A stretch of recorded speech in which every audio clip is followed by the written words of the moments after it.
નમસ્કાર મિત્રો, હળવદનો અવાજમાં સ્વાગત છે તમારું। હાલ આપણે અત્યારે છીએ હળવદ તાલુકાના ચરાડવા ગામે, ચરાડવા ઈશ્વરનગર રોડે। હું તમને હમણાં દ્રશ્યોમાં બતાવું। આ ટીસીની નીચે જ આ તમને હું ઝૂમ કરીને બતાવું। આ તમે જોઈ શકો છો, આ જમીનથી ફક્ત 3 ફૂટ અંદર અલગ અલગ બધા જે ટીસીના છેડા છે બધા ખુલ્લા છે। ગઈકાલે રાતે જ અહીંયા એક ગાય ચોરતી હતી એવું ગામ લોકો જણાવી રહ્યા છે। પીજીવીસીએલને વારંવાર રજૂઆત કરી છે, પરંતુ તંત્ર દ્વારા કોઈ પણ જાતનો જવાબ આપવામાં આવતો નથી।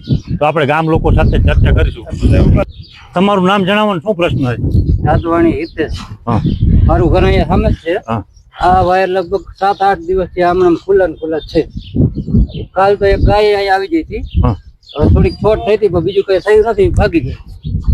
તમે પીજીવીસીએલને રજૂઆત કરી? હા, રજૂઆત કરી હતી નરેન્દ્રએ, હા। કોઈ જવાબ આપતું નથી। તમારી માંગ શું છે? આ જલ્દીથી જલ્દી વાયર ઊંચા કરી લે, એક મોટી જાનહાનિ બનશે તો જવાબદાર કોણ? તમારું નામ જણાવવાનું શું પ્રશ્ન છે?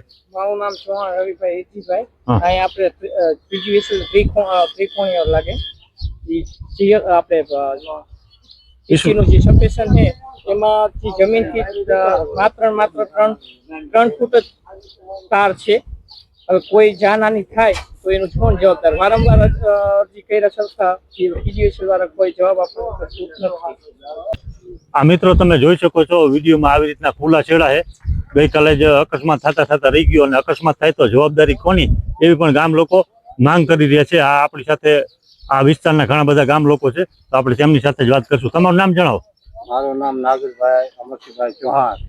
આ કેરુની આવી પોઝિશન કેટલા દિવસથી આવી રીતના છૂટા છેડા છે? આમ તો આ લગભગ ખબર છે, આ 3 ફણિયાનું કૃષિ આ લગભગ મને સાંભળે તેદું તો આમ લબર ખબર હે, વેલાનું હોય તો વસ્તુ જુદી, મને સાંભળે તેદું ના લબર ખબર હે। તમારી માંગ શું છે?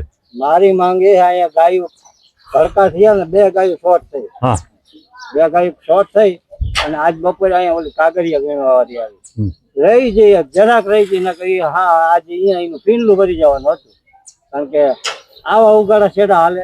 તમે એમાં કેમેરો કરીને દેખાડજો, કારણ કે એમાં ચોખ્ખું સાવ બારા છેડા આવી રીતે હાલે નહીં। આ અમારે અહીંયા નાના જીબી વાળાને તમે જાણ કરી શું કે?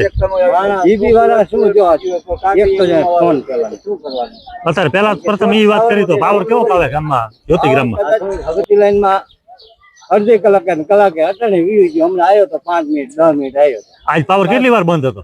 આ લગભગ આજ હવાનો બંધ જેવું જ ગણવાનું, મારું મશીન હાલે છે બંધ જેવું છે, હવાનું બંધ છે। મિત્રો, જ્યોતિગ્રામ કહેવાનું ખાલી રહ્યું છે।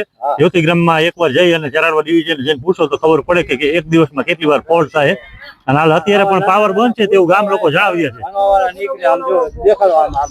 આ બધા નાના બાળકો બાજુમાં સ્કૂલ છે, ત્યાંથી ભણીને નીકળતા હોય કોઈ અકસ્માત સર્જે છે તો જવાબદારી કોની તેવું પણ ગામ લોકો જણાવી રહ્યા છે। આભાર।